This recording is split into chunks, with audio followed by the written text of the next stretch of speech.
Hey, welcome back to another episode of the Industrial Real Estate Show. I am very pleased to be talking about property management today, which is a topic that doesn't get covered a whole lot.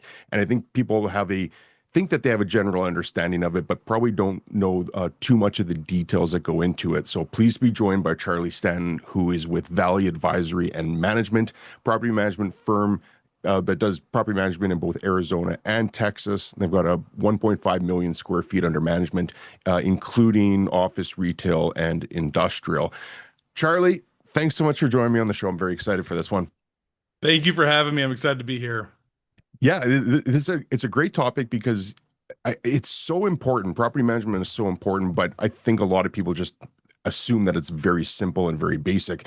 And I think that there's a lot more that goes into it. And I think that there's a lot that separates a good property management from a bad property management company. So from your standpoint, if we could just start real at the basics, how do you describe property management?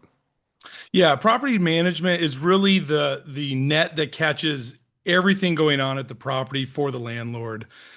So full property management includes both maintaining the property, being the property manager and doing the full accounting for the property, collecting the rents, paying the expenses to the vendors. So the property manager is the catch-all. Everything that's going on, if there's leasing problems, we help solve that. If there's maintenance problems, we help solve that. If there's landlord financing issues, we try to help solve that. And so property managers end up having a very crucial role in the performance of a property because we're trying to make sure tenants are following their leases that they should be. The covenants are very important when it comes to a lease and making sure, especially industrial, making sure tenants are doing their permitted use. Also, they're following their lease, maintaining what they should be maintaining on the property. So, those are important areas for the tenant side that we get involved in. At the property side, we really dig in and have to maintain the total, really the risk of the common areas of the property. If there's potholes, if there's issues, if there's a damaged fence, if there's whatever's happening to the property, there's roof issues. Industrial especially, it's not uncommon to have a truck drive through a wall or a dump truck to take out a fence because of where a trash can's positioned. So, we act as not only collecting rents or just maintaining, but we have a risk profile that we manage as well for the landlord. And so I think that gets a little missed is that sometimes the performance of a property can be down to the manager because sometimes if managers are not responsive or effective, that means tenants don't want to stay there and they want to move. And that makes them, obviously that impacts cash flow if tenants are leaving. So property managers have a lot of influence at a property from time to time. A good manager is responsive. For my team, I really try to give them, not overburden them with property management. That's sort of how the industry works is you get a manager, you load them up on properties and they're really just kind of putting out fires. Our team is really dedicated to, of being able to spend time at the property, go to the property, be there, handle issues with a tenant, investigate issues that are going on, try to meet with multiple vendors if there's some sort of solution that needs to be made. So I think from what you can kind of find from a good manager, people who care about the property, who have systems in place to help manage the property and really just dedicate time to what's going on and also just reviewing everything, having good systems in place, like in terms of just managing the leases. I mean, that's something that just can get complicated and training the management on those type of issues. Sometimes I've talked to managers in terms of hiring and they just don't really even, no one's ever really taught them how to read a lease, but then they're the ones who are really in charge of enforcing that lease. So there's a lot of property manager. There's just a lot of aspects that are really important that a manager has to know financially. They have to know the mechanics of a property.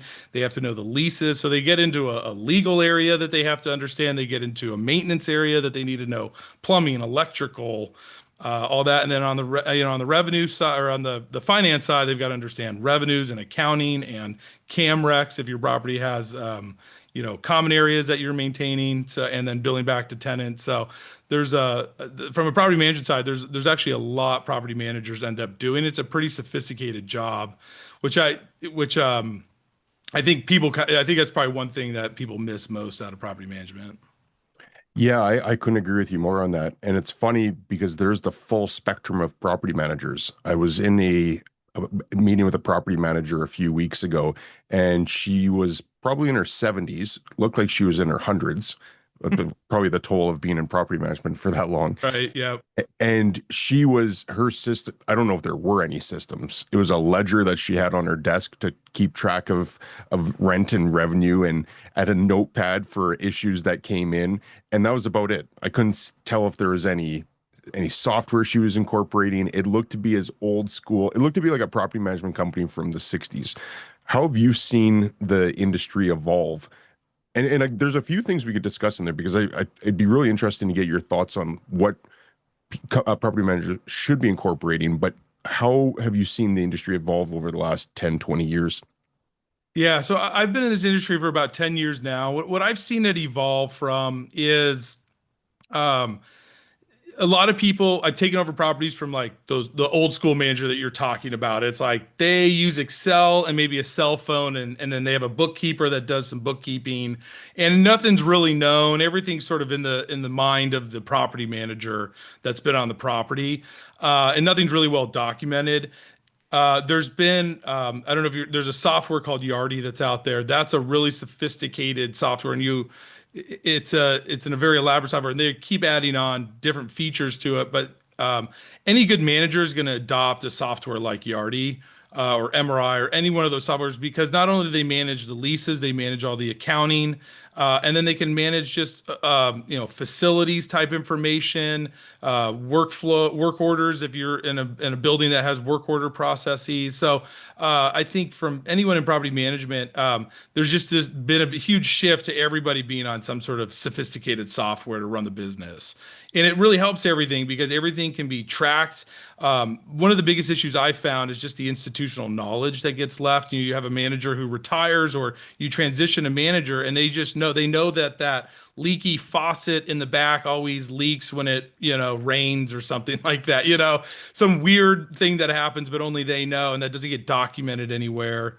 Sometimes not taken care of, but they're using software, having places where you can document that stuff that anyone can see. That's been something that's really important, I think, to the industry. And anyone, if you're ever looking for a manager, I would really ask like what kind of softwares you use, because that's how you know you're going to get a good manager overseeing your property. Because there are, it was for a long time, for decades. One of my managers has been at it for 40 years, and for a long time it was ledgers, and you kept a lot of important memos or documents as best you can. Everything was handwritten, but it's really evolved now, fortunately, to technology, and there's some really good technologies out there. Is there anything else that people should be looking at when they're perhaps interviewing different property managers? Yes, you mentioned the software that they're using. How else can you distinguish between a good one and a bad one? Right. Yeah. I think one of the biggest takeaways is asking them the workload that they have. How many properties are these managers going to manage, and what kind? Some firms may dedicate. They may have an industrial team, a retail team, an office team.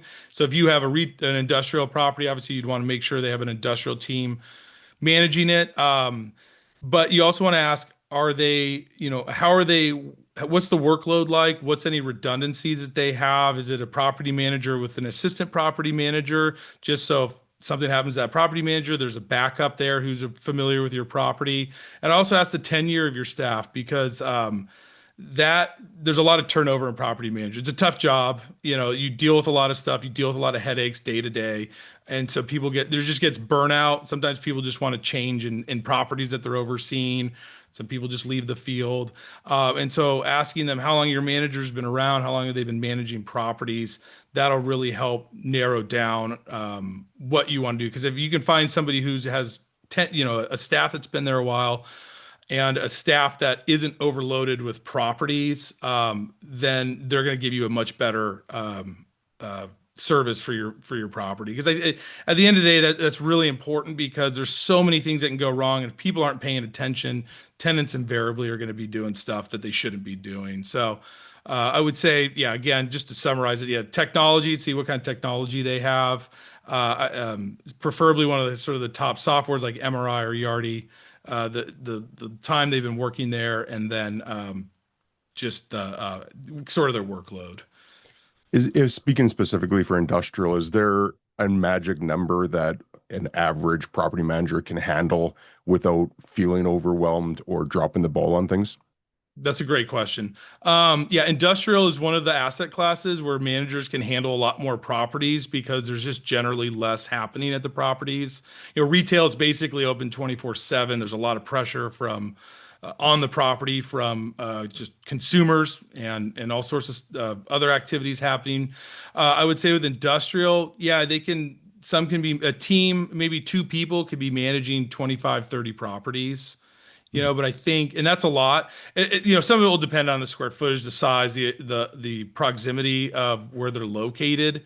I mean, if you're an owner and you want your manager out at your property inspecting it once a month, maybe it's like they can handle 20 properties or 25 properties.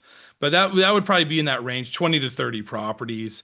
I mean, I've met some managers who is like one person who had like 35 properties, and there's just no way you can get anything done between Camrex and just monthly ongoing happening at the properties. It's too hard. I mean, even you just do the math of driving to all your properties, you'd be spending 25 hours a week in the car just driving around if that's what, if you're really doing a good job.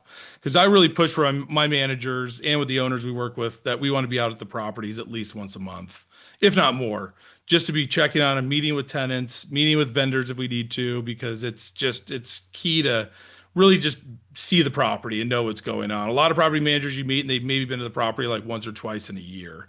So I would really, you have to kind of define that scope with the owner. Some owners just say, "Hey, I don't really need you to go a lot. I'm comfortable." But that's one thing that is really key, I think, to really be hands-on with the property.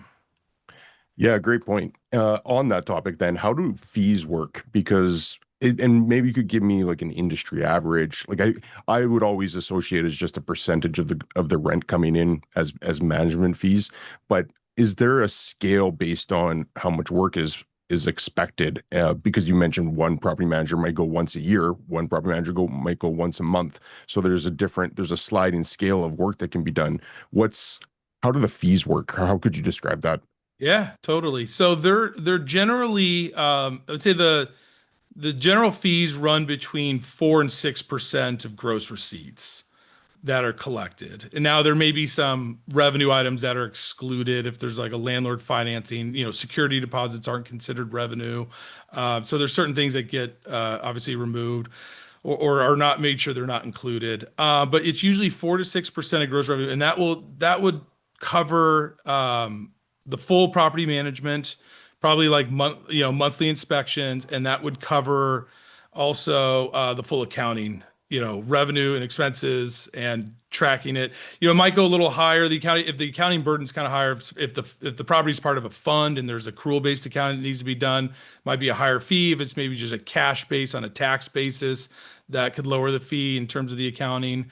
It's a pretty clean way to do it where you can charge 4 to 6. And then I've seen different managers maybe bill back certain things that they maybe have to pay for to the property. But that's sort of property manager dependent, especially if there's like SNDAs, if you're going through a transaction with the property or refinancing, there might be some additional fees added on there. So generally 4 to 6% is what you see from property management companies, at least here in Arizona. And I think that's cleanest. Now, then you're right. There's different arrangements that get made, and depending on the scope of what the landlord wants to do, some properties are a little bit cash constrained. So the landlords maybe I've one landlord I talked to a couple weeks ago. He's really involved with the property, so the property management he wants is really just to kind of do some oversight for him, and that more is just on a fixed fee basis, and that's just dependent on what that manager or that owner kind of is willing to pay. We've also do some maintenance management only at properties, which means we just handle the maintenance side. We don't really deal with the accounting side of it. It's a group out of California, so they have their own kind of team in California, but they need somebody with boots on the ground here. That's kind of a fixed fee, just negotiated on time and what we're offering them. Because if they want 20, property management, we try to give 24/7 service to the landlord, so we try to factor that into the fee. But generally, a 4 to 6 is accommodating for everyone. Yeah, thanks for detailing that. I think that's very Yeah. insightful.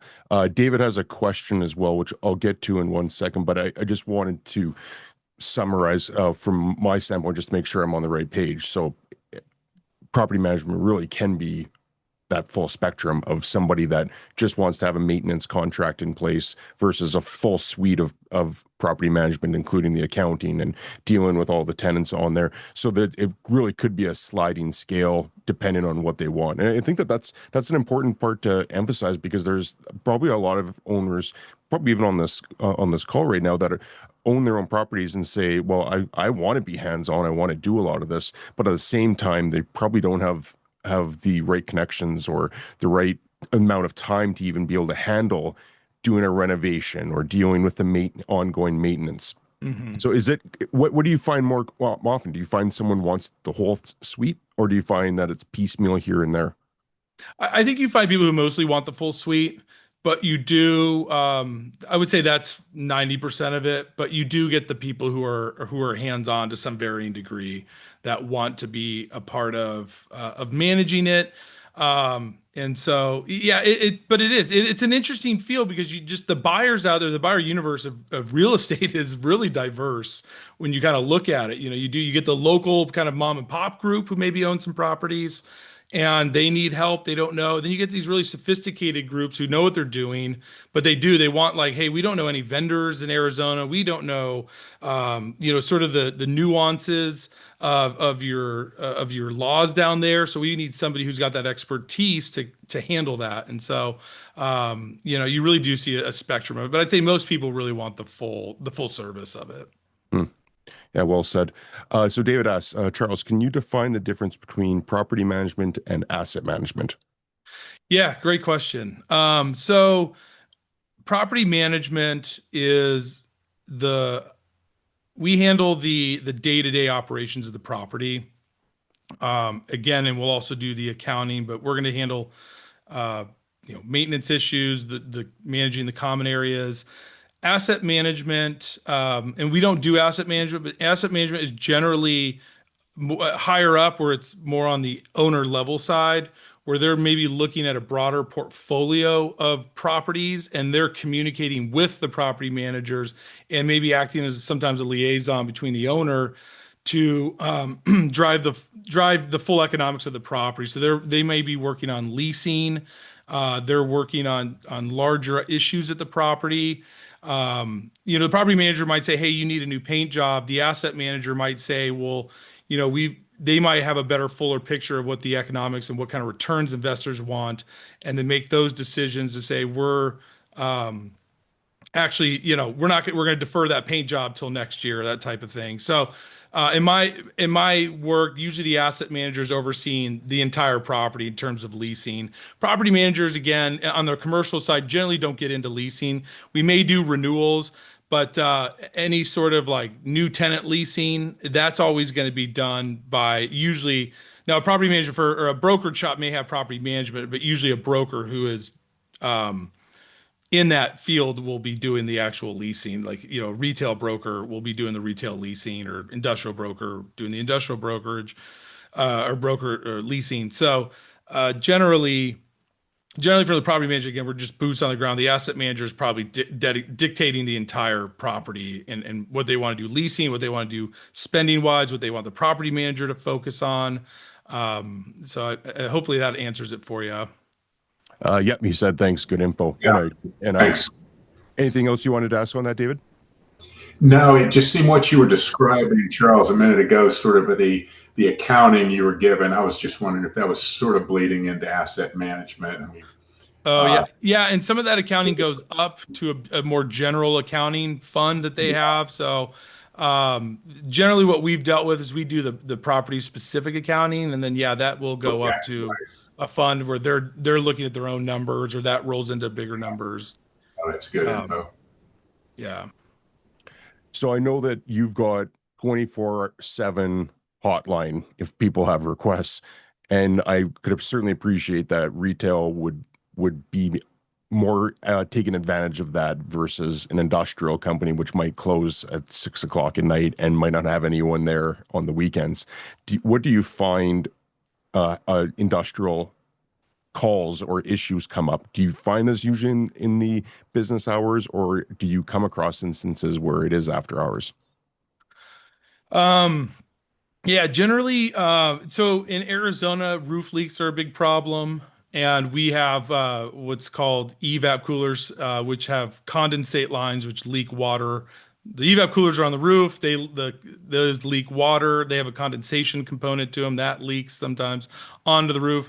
So those are generally so in industrial, just in general, you don't get a lot of calls after hours. It is usually during business hours again because they're most tenants are usually going to be responsible for most of the contents of their building, either mostly inside, even probably some level of the exterior. And then the general common areas are usually maybe some landscaping, very minimal, and it's going to be some roadways. So if there's like a pothole forming, usually that's going to be known pretty soon. So no, I would say on the industrial side, it's an asset class where you don't really get a lot of calls. It may be something where it's like a roof, like when you get a bad storm or a tree got torn down. Usually, it's something that it's a pretty easy to respond to. We manage office, we manage industrial. That's the stuff where people are there at all odd hours of the day, and you do get those just calls in the middle of the night or a fire alarm's going off. So like in industrial, typically the tenants will have like their own fire alarm system and they'll be the ones responsible for it. So if there is some sort of fire issue, the tenant would be the first one notified, fortunately, and not the landlord. Um, and so I would say of all the management too, just to say this, the industrial is probably, I think, the best to manage. It's my favorite asset class because it's you usually get some really good tenants in there, and they're usually going to be responsible for a lot of the building. So from a management side point and just a landlord standpoint, you're not there's a lot less you're going to have to be involved with at the property, at least on the day-to-day operations. Not that, you still want to do inspections and check everything out, but the tenants will usually be responsible for a lot of things, especially those late night calls. Yeah. What else is common? Roof leaks, you said, is a common issue that comes up. Have you documented or just kept mental track of common things that always seem to pop up in industrial buildings? Yeah, for industrial, that's a good question. A lot of times, industrial, you get a lot of dumping, especially because if we have properties that they're not locked up or anything. There's no gate system there. And there's trash bins out there. And it's not uncommon to see crates. Your tenants may be having crates that they put out that they're going to have a company come pick up. So it's not uncommon to see a lot of trash happening at the property. So one of the big issues that we have at industrial is that, and they're closed on the weekends. So people think, oh, hey, there's a big dumpster and it's closed on the weekends. No one's going to see me. So let me go drop off mattresses, a couch, or park a car that we're going to abandon. I mean, we showed up to a property once and one of our properties, and there was a giant truck trailer just sitting there. And we had to call a tow company, and that was hard because they don't really want to tow that, and it was a challenge to get out of there. So you get weird dumping happening sometimes at industrial properties from time to time. Roof leaks are a big issue for us in Arizona. Again, just because we have a lot of like with the either evap or HVAC units are up there with condensate lines. Evap coolers have a water line going to them, so those will leak a lot. So though we'll come across that, and then a lot of it sometimes will be landscaping, and you just have irrigation issues. Like we had an irrigation line that ran under asphalt that started leaking, and it just started creating a whole bunch of asphalt issues for us. So we had to tear out asphalt. So all of a sudden, a small little irrigation leak cost $7,000 to repair. So I would say those are kind of the extent of the issues that we see from time to time.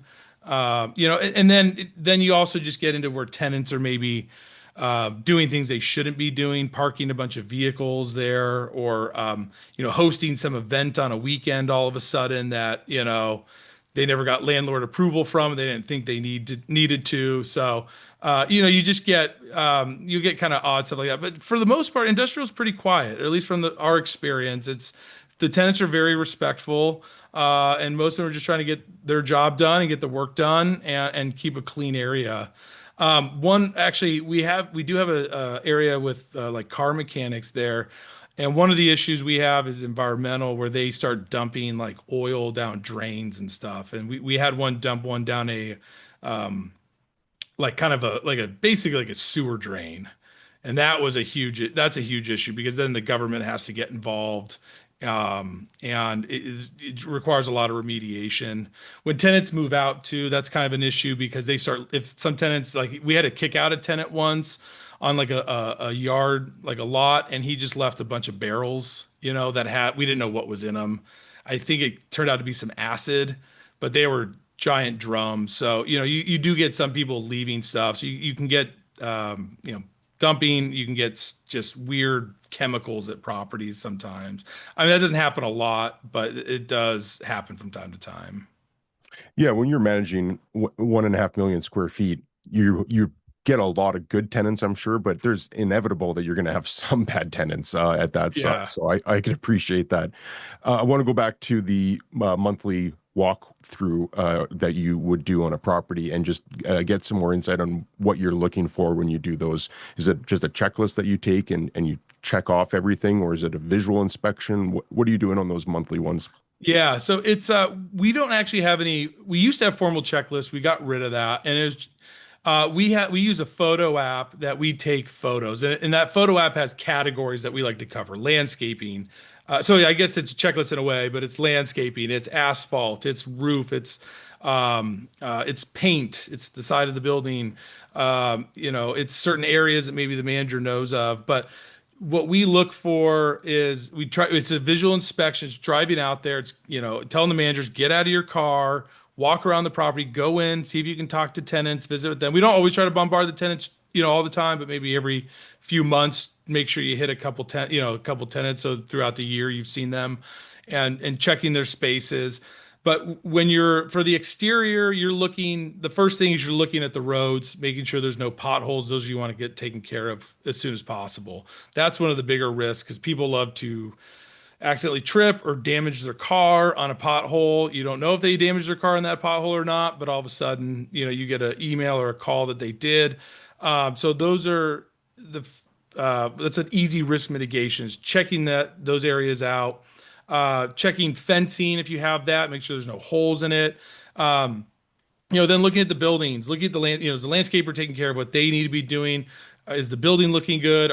Do you see any water leaks anywhere on the landscaping by the backflows?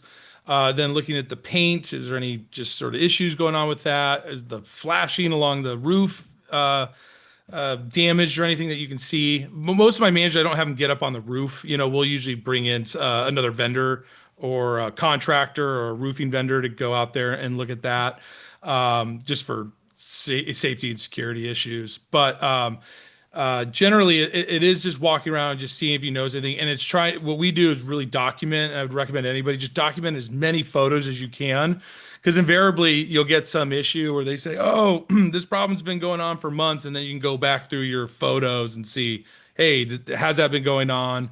No, this area looked fine, but we try to just really take photos of the entire property every time we go out, and we do look for some key areas of it.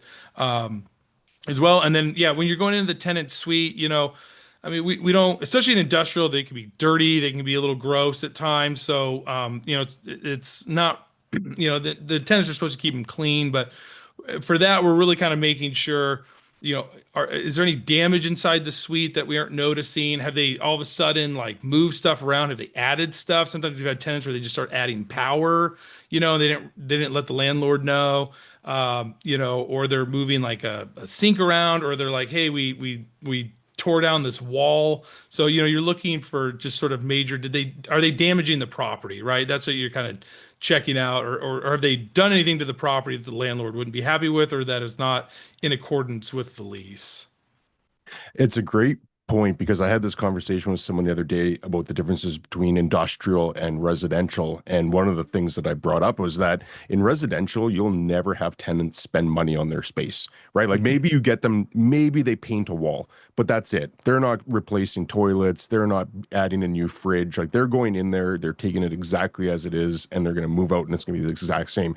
On industrial, you could have tenants spend hundreds of thousands of dollars. If it's a big operation, they might spend $1 million plus just right into the building, and that cowboy mentality of a lot of them do it without even thinking they need permission. So that's Yeah. a great point, is to you don't know if you let a tenant go in there for a while and they just don't even think that they needed permission for it, and all of a sudden they made some significant changes to the building. That can be a huge issue. Yeah. I mean, we've walked in on tenants where they're doing work and they're like, oh, I didn't know I need, unfortunately at that time it wasn't a lot of work, but they're like, oh, I didn't know I need to get the landlord's permission, because one person signs the lease. Might be an owner that's in, New York or something. And then they have this whole operation here in Arizona. And the person who's running the operations here has no idea what the owner signed to in the lease. And that's a common issue where you have one person operating a location but has no awareness of what actually the lease requires. And yeah, so you just run into that a lot where it's like, yeah, we moved this wall around, we added this, we tore this down, and you're like, well, this is a problem. And, a lot of times I will say to the benefit of an owner, a lot of times they're improvements. But what gets scary is when they start messing with plumbing and electrical, where it's like, we need to get an inspector in here, to sign off on this because we have no idea, if you did this to code at all, and get somebody involved here who knows what they're doing, and double check your work, because I don't know if this is going to just light up in a fire, in 2 days, because you had some shoddy guy do the work. So, yeah. Yeah, there's two that come to mind that I see as issues regularly. I shouldn't say regularly, but I have seen them. And you're right, most improvements or work that's done does add some value to the building. If at the very least it adds value to the tenant, which keeps the tenant happy. So most landlords would agree to it, and they'll have language in their lease that says you can't do anything unless you have the prior written approval of the landlord. They can't unreasonably withhold it. So usually it's not an issue. But two times that I do see it come up is when they start removing things. So there might be office space that they just want to turn into shop space. So they go and demo a 1,000 square feet worth of office. Well, now that was a real improvement for the space. It'd be expensive to add that back in. And then the other Yeah. one, which especially in small tenants, is they add mezzanine space, and it's done with pizza and beer and a few of their friends, and it's not to code. It's the most janky construction you can imagine, and then there's all sorts of issues there, like what happens if there was an injury, or what happens if that caused damage and it fell, or God forbid someone got hurt. Those are the two that come to mind that are issues. And how would you know that if you're not going to the property regularly? Yeah.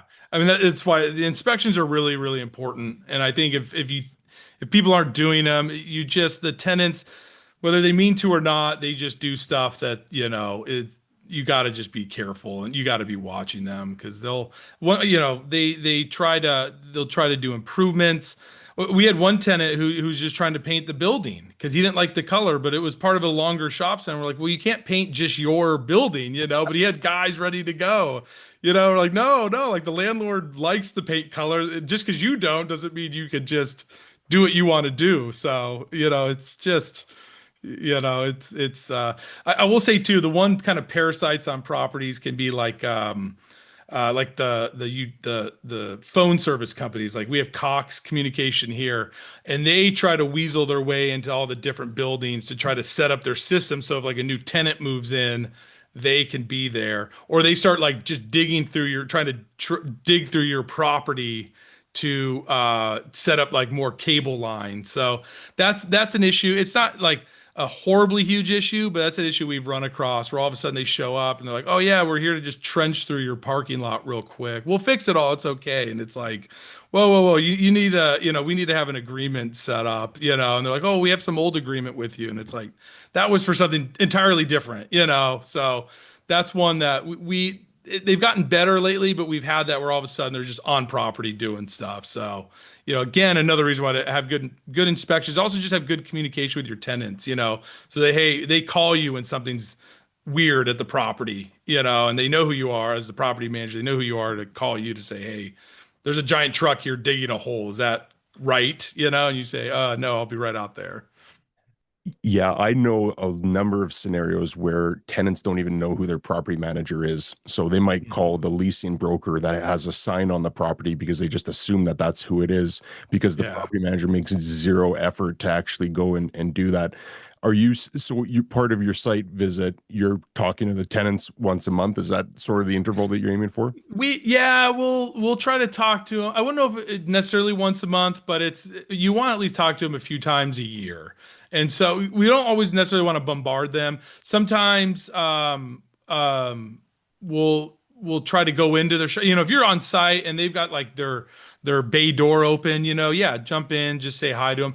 Sometimes the tenant who they may just have the workers there, some guys like working on something, so we won't really bother them because they don't know who we are. We don't really know who they are. But if there's like a manager of like a location or something, we'll try to check in with them. But yeah, I mean, at least every 3 months, I would say you want to check in with your tenants as best you can. But again, in property management, there's still a lot of communication with tenants in terms of all the other info. Like, they have to maintain their HVAC units, or we always have to get reports from them. Hey, was your vendor out there? Can you send us the invoice from that? Can you send us your service contract? So there's usually regular communication going on outside of just inspections, hopefully. Industrial, yeah, it's probably gonna be less, and but yeah, it's really important to just try to meet with them as regularly as you can. It is good, and building that rapport is important. Yeah, yeah, great point. Shifting to the risk side, so let's say that there is a pothole in the property and someone's driving their car and it causes some damage to their car and they decide to sue the owner. So they're probably suing property management as well, I'm guessing. Hmm. Yeah, yeah. So fortunately, it doesn't usually go to litigation that quickly. It's insurance. Hey, I had this issue. I'm contacting you. I'm getting my insurance involved. We'll then dump it over. But yeah, it is using both. We'll start with the landlord's insurance on that, but then yeah, it will get involved with us. Fortunately, so our rule of thumb is if there's a pothole, take care of it within 24 hours, right? No, regardless of the cost, because those are huge risks, very easy to litigate risks at a property. Somebody just steps in it, trips, and they fall. And you have, because a lot of our properties, we don't have cameras there. Landlords don't necessarily want to invest in a big camera security system. So we don't have eyes 24/7 on the property. So we don't know if any of this is true or not. They just take a photo, they got and send those to us. So it's usually going through insurance. And those, yeah, a lot of times then the insurance companies start fighting and they may come after us if they think it's, the property management company, if they think it's our problem for not maintaining it. Like we have one right now that happened to our property in Texas. The guy had a brand new 2025 Hyundai Genesis, drove through one of our potholes, damaged his car, and he's been trying to come after us. Well, we had to really do some investigative work, and we found the spot where that pothole was actually not on our property, but an easement that we're associated with, but we don't actually own it. But we have no idea if that actually happened or not. So, we have no idea if those pictures are even real. We're not going to necessarily go out there, meet him and talk to him. That just gets to, that creates a whole nother challenge. So generally we'll go to insurance and they'll fight. I have not, let's just put it this way. I have not participated in anything that far along to warrant litigation.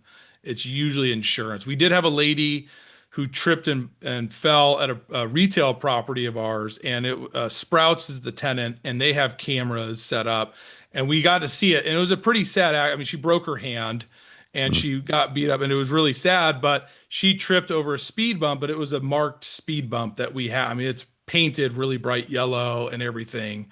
So she tried coming after us, but the insurance denied it because she didn't. There was just, we weren't at fault. There was nothing negligent that we did that warranted the accident. But people will constantly come after us for everything. So fortunately, I will say it doesn't, for us in our experience, hasn't gone to litigation. It just becomes more of an insurance battle. But that doesn't mean it won't go to litigation if people feel like they're, damaged enough. Is it just something that you have to come to expect being in the industry, that there's always, because I'm guessing most of the phone calls that you get are a problem. You're not getting a tenant calling you and saying, "Hey, Thanks so much for that great inspection you did on the property the other Right. day. That was fantastic. And most calls are probably a problem. Is that just something you have to come to expect, or how do you deal with that? Yeah, that and that's that's what I was talking about referencing the burnout earlier for managers because it is. Yeah, nobody calls you say, "Hey, we're going to give you an extra $1,000 this month. You guys have been wonderful." It's always here's a problem. Your incoming calls are always a problem, and your outgoing calls are usually you having to go deal with a problem. So that's just one of the issues that we do, and we, with the managers, you try to work with them to kind of work through some of these problems and understand it's not personal. But yeah, it's day in and day out. It's just you're dealing with. You're sort of the call center for every problem that's going to happen at the property. And people do, they love to get especially the problems usually, what's funny too is when tenants are up for lease renewal, that's when you start hearing a lot of the problems. Hey, I really want to stay here, but you guys have been awful. The landlord's been awful. This property is terrible. It's never been nice since I moved in, but can I sign a 5-year lease with five-year options? You go, okay, yeah, okay. You must really hate it here. It's so funny you say that because when I if I'm touring someone through a building and they're like, "Oh yeah, no, everything looks good. This is great." I almost just assume that it's low on their list. But if they start pointing out things that are a problem, I'm like, they like this Oh space. yeah. So yeah, that's the human tendency. Mark has a question. Any wild stories you can share that stand out from your 10 years in the business? Um, Man, there are well, I'll say this is a lesson. Here's a lesson. The most dangerous type of real estate is a vacant property. And because you just get transients, one, your insurance costs go up. Two, you got to actually almost do more oversight. You probably got to be out there weekly because you just don't know what's going on. This is a pretty down and dirty industrial building we have, and it's a property that eventually will just be torn down and turned into an apartment once the city starts getting towards it. It's a great property in a great location, but it's an old industrial area.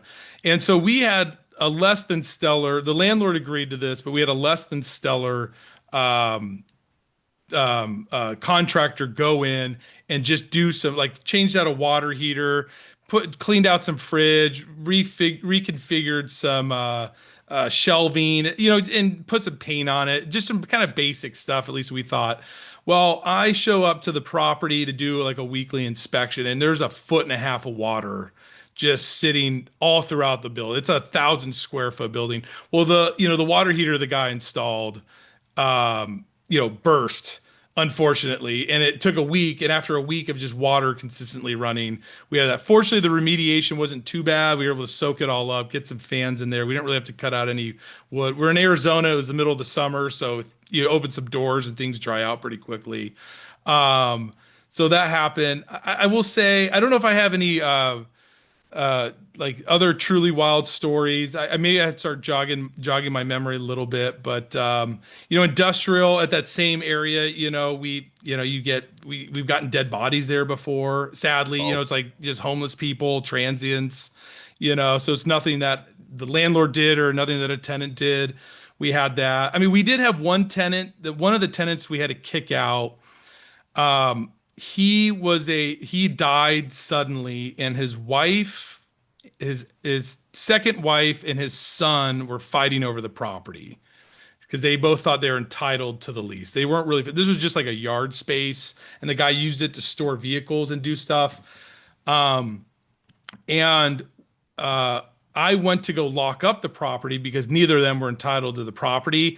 Well, like, I go to lock it up, and about 2 minutes as I'm locking it up, another gentleman shows up and starts confronting me and yelling at me for locking up the property and telling me I have no right. And what was creepy about that whole thing is that they had other locations around us. They were in some really kind of shady stuff. And so somebody was looking out for that property and watching me and knew when I showed up that they radioed somebody else to come confront me about it. and it was a little weird, and he was very threatening, and it was a very creepy incident because they were trying to use their sort of local authority to say you have no authority here, and I'm like, I represent the landlord who owns this property. Yeah, we have authority because this is a weird place too because they had an old gentleman who lived on the property, which was obviously a no-no. But we found out towards the end that they had this old guy. We always saw him there early in the morning, and then he would kind of disappear at night. But he lived in a little shack on the property, so I don't know what they were keeping in there or what they wanted to protect. But they felt like somebody had to live there to protect what they were doing. So fortunately, they were out, but they were.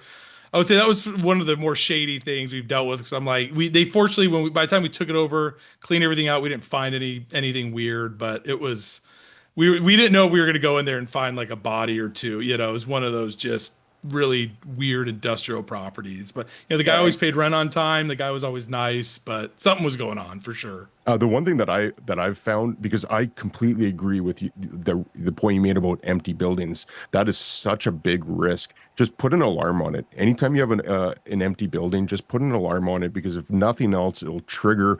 Maybe that deters someone from going in there. Maybe you could actually get somebody out there, police or whatever, to deal with it. It's cheap to get an alarm system in there, so do that. But also on the topic of vacant buildings, I'm curious your thoughts on this, because I think it's an occupational hazard walking into dark, empty buildings for a living. You have no Mhm. idea who's in there or what's going on in there, and you're the first one there, and sometimes you're the only one there. Is that a worry, a concern? Especially, like, I think of like a guy is going to be a little bit better at protecting himself than a woman, as an example. Do you put anything in place or have any procedures or protocols on when someone is going into an empty building? Yeah, we want to do a buddy system. If you're going to go into an empty building, do a buddy system, do it in the middle of the day. Don't do it don't go at night, don't do it in early morning.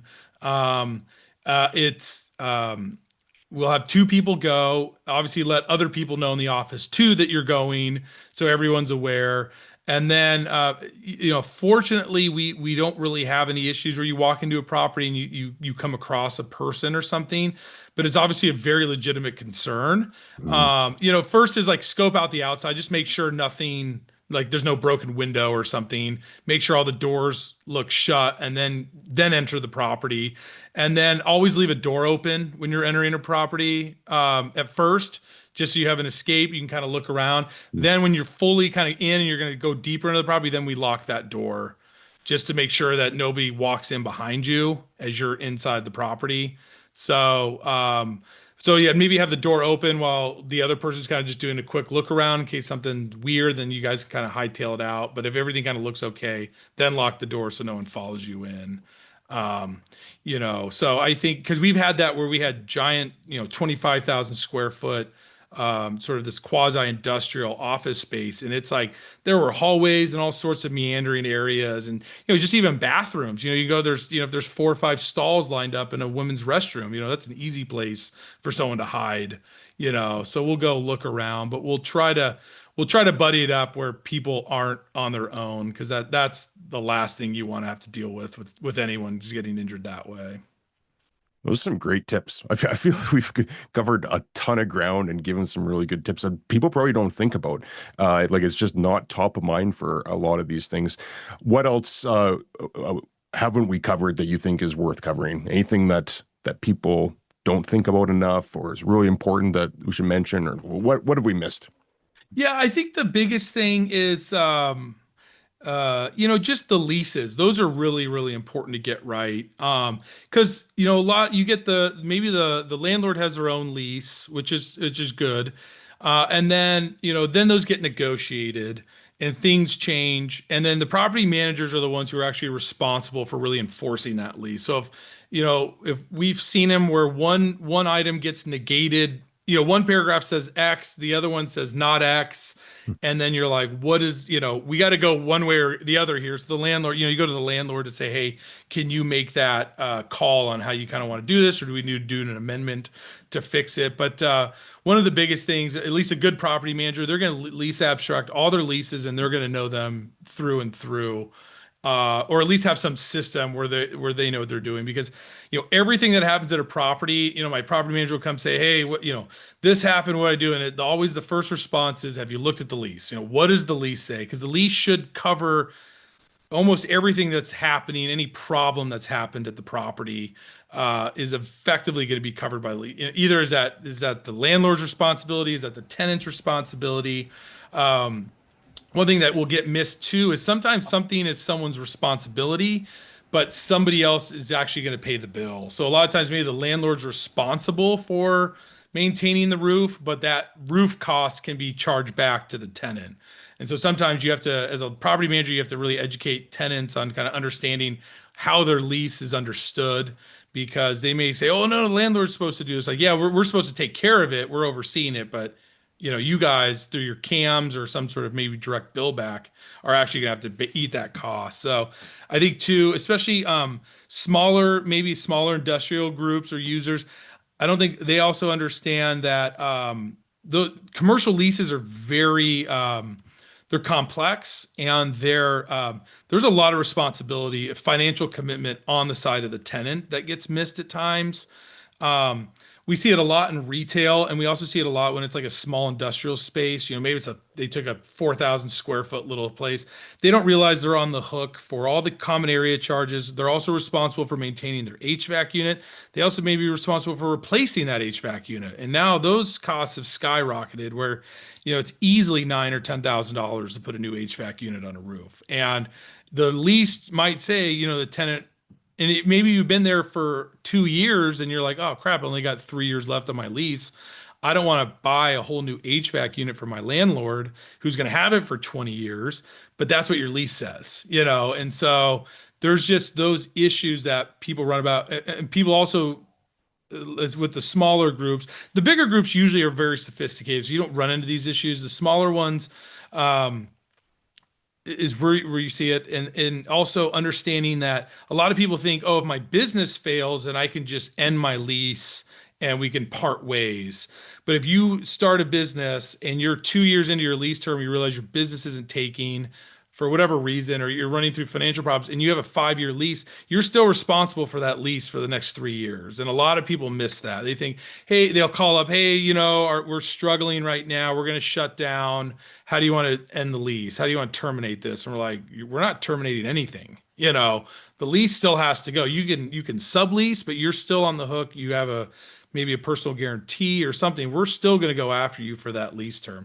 Now, sometimes then you go to the landlord, and the landlord might say, hey, let's accommodate it, or really strong leasing demand. Don't worry, we can get it filled. We'll just have a buyout or something. But it's a lot of times what people think is, oh, if my business isn't doing well, then I can just shut down, give the keys back to the landlord, and we can go our separate ways. And that's really not how it works in commercial. If you sign a 5-year lease, you got to plan to be committed to a 5-year term, whether your business is successful or not. We're just about at the top of the hour here, and I always shocked at how quick an hour goes. And even something about property management, which we teed it off by saying that a lot of people think it's very straightforward. Well, we just talked about it for an hour, and there's probably much more we still could have talked about. So I loved it. I think you added a ton of great information to myself and others tuned into this. So really do want to thank you for sharing all that great info with us.